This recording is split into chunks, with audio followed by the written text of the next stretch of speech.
is the volcano mud volcano loop. It's about a mile round trip.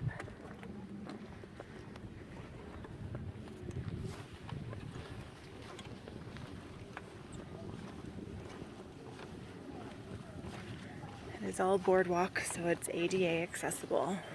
Well, there are a few stairs here and there, but I think those are on little spurs.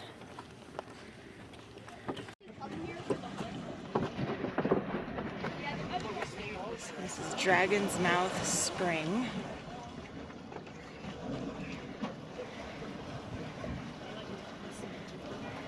It's really cool.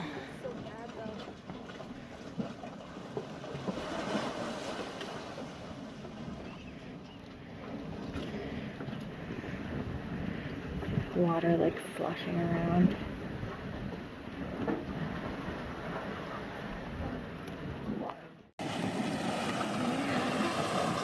This is the mud volcano.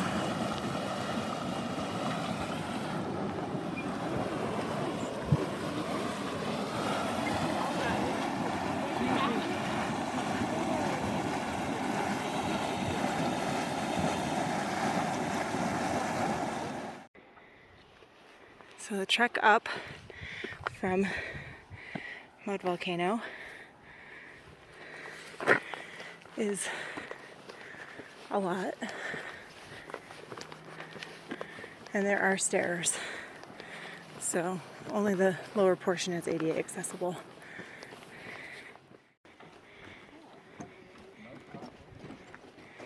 So next is the grizzly fumarole. I don't know how to say that.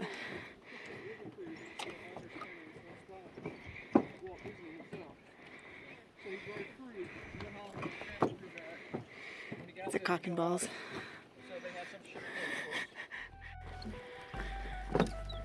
So we made it up the uphill to this beautiful forested area.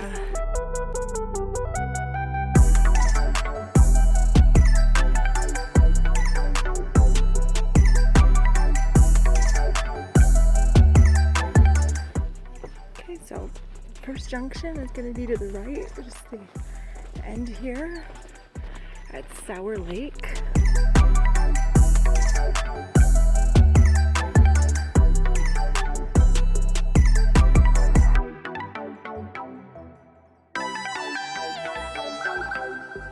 Sort of reminds me of like an amusement park lake. Like Paris. Well, you have like the bubbles, right? And the little things sticking up out of the water. And it's the wrong color. The wrong color green. So heading back onto the main trail, or main boardwalk, there's another spur coming up here on the right. And it looks to be an informational sign, which you know I love.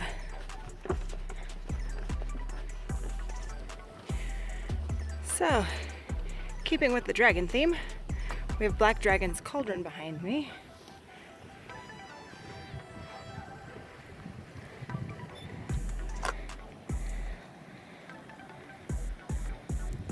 Sour Lake in the background, and the smell of sulfur.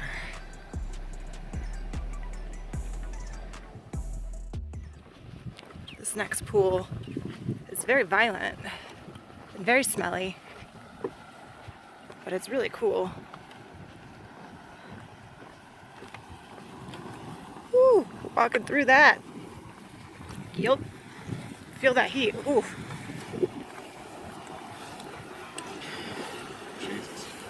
That's a lot of sulfur. So this is the churning cauldron. Makes sense. Wow. That is some power right there. Woo. So this is the sizzling basin. There's some cool little mini waterfalls. But if you look, These are all sizzling, all these little pools. They're all of them are sizzling.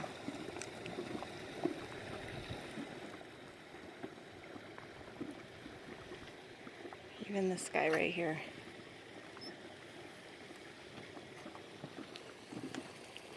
And I follow the little stream down.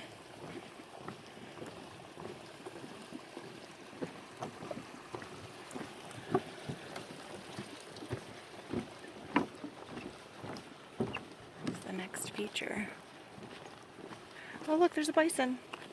Oh yeah. Just chilling. Wagging his tail. Still just chilling. Just hanging out at the mud cauldron, or the mud geyser, which I believe is a mud geyser and the mud cauldron are here.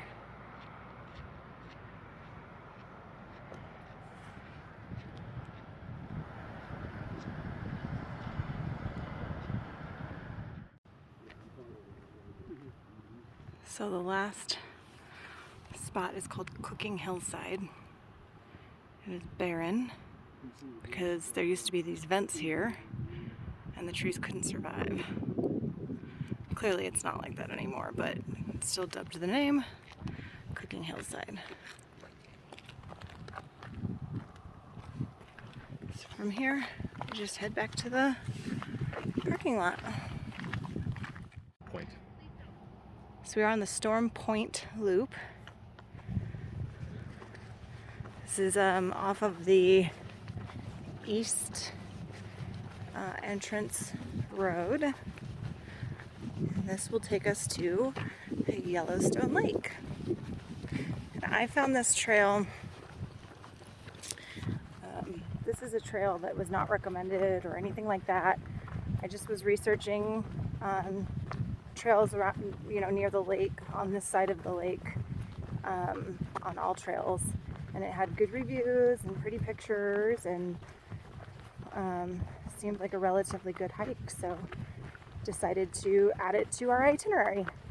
So here's hoping it doesn't disappoint. I mean, do you see all of the wildflowers? Like, I think it's gonna be just fine.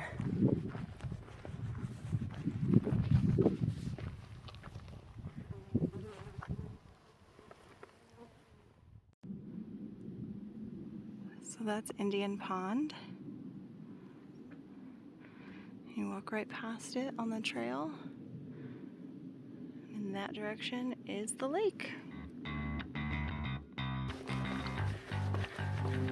So after a few minutes walking through the wildflowers, you'll start to hit some trees.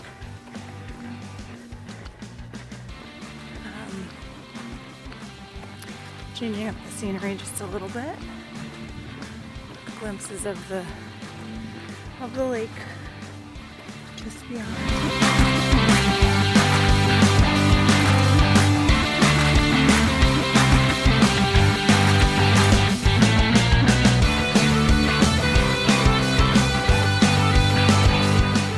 And there is Yellowstone Lake.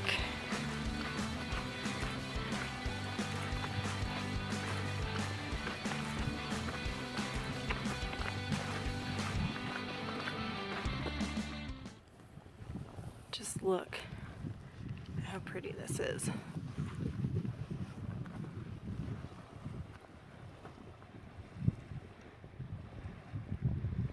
No boats, no party campgrounds, just the sound of the waves and the wind and my voice. So we just headed down some steps going across this little footbridge. There was a spur trail right here that'll take you down to the water if you want. Or you can just keep on along this trail. And now we're in the full-on forest. Lake to the left, forest to the right.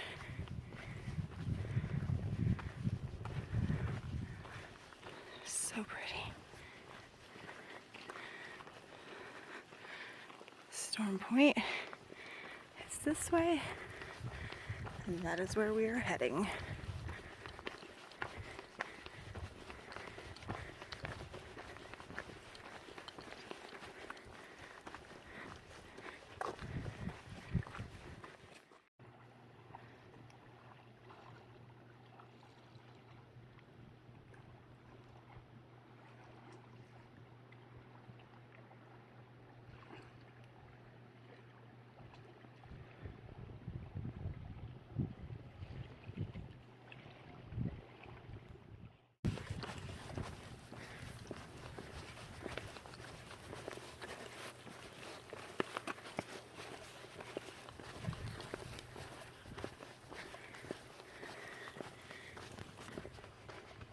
This trail is so pretty. I'm really, really loving it. Really loving it. So as we approach Storm Point, we leave the trees for more of this meadow.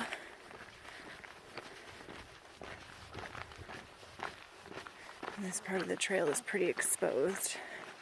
Luckily, it's only like 78 degrees, so it's super nice.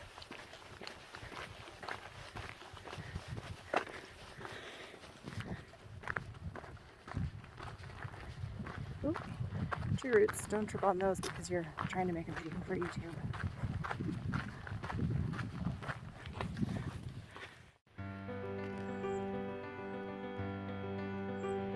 In the words of my husband, Rusty Wood, holy shit.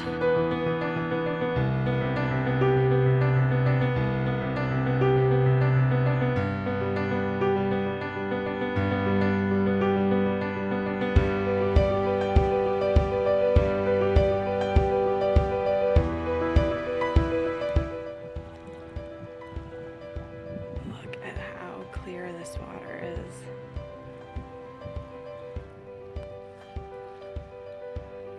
It's just so pretty and peaceful. Look at that.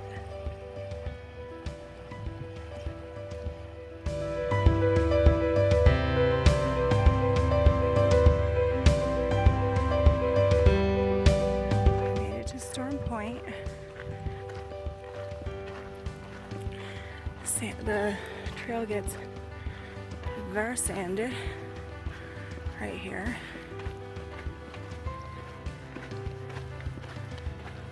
Like beach sand. Of course, the one time I decided not to wear my gaiters,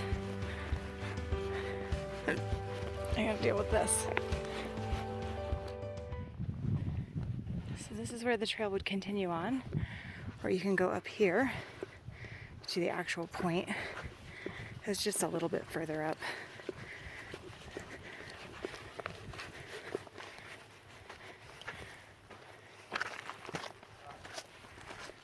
And there's some cool rocks and stuff.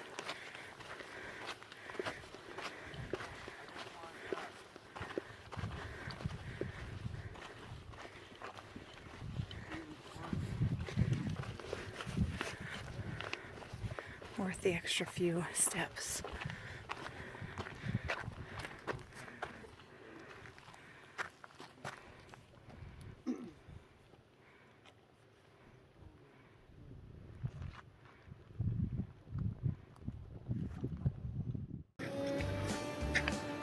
Where are you? There you are.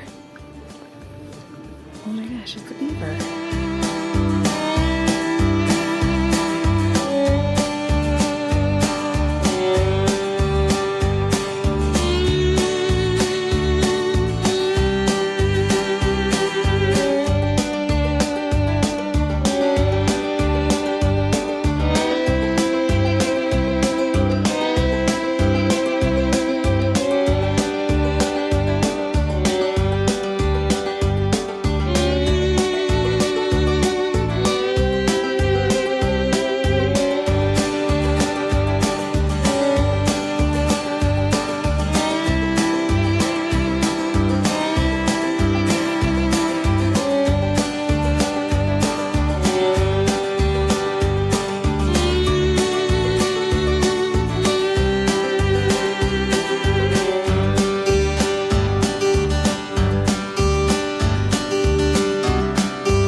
totally lost him on this.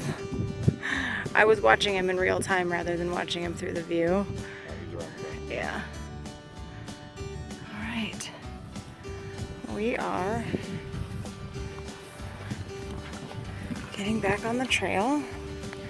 Oh, that's all the little poops I keep seeing. They're little beaver poops.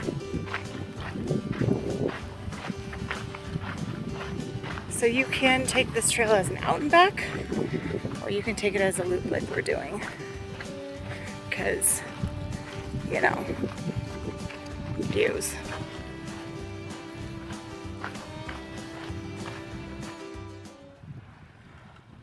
At this point, you want to suck in all the lake views and the Tetons, which are there, because you're coming to this fork and the trail goes to the right, and that's how you get back to the trailhead. Now you can go to the left and it'll take you down to this little jetty area here, but we are going to go to the right and head back to the car.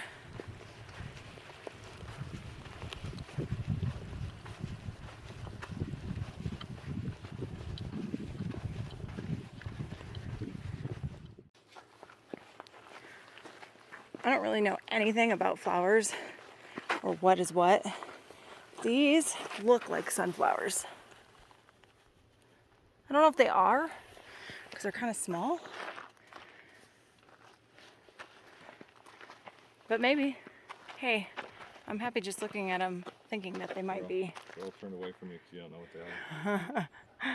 Rusty says they're all turned away from me because I don't know what they are, but what I do know is they're pretty, so does it really matter if they're sunflowers or not? Nope. And the landscape has changed again. This feels very much like walking through Kings Canyon or Sequoia National Parks in California. This is what it reminds me of. Smells like it too.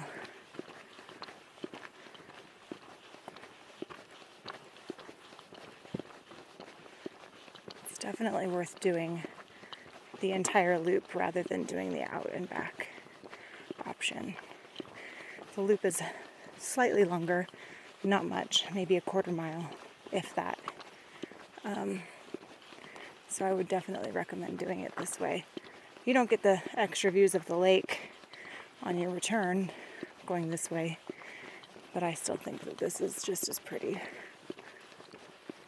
Plus you get to smell the forest. And who doesn't love that? It's what candles are made from. The smell of the forest.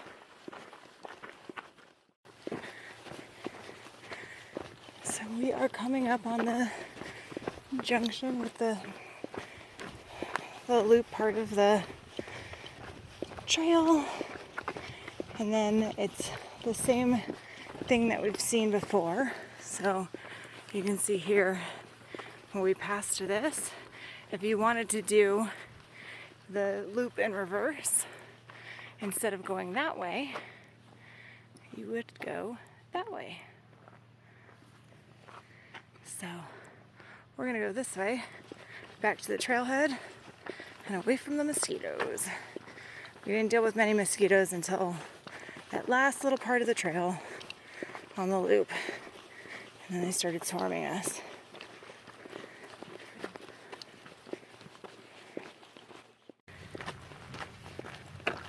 So you get a little bit of that lake view left before it heads back inland.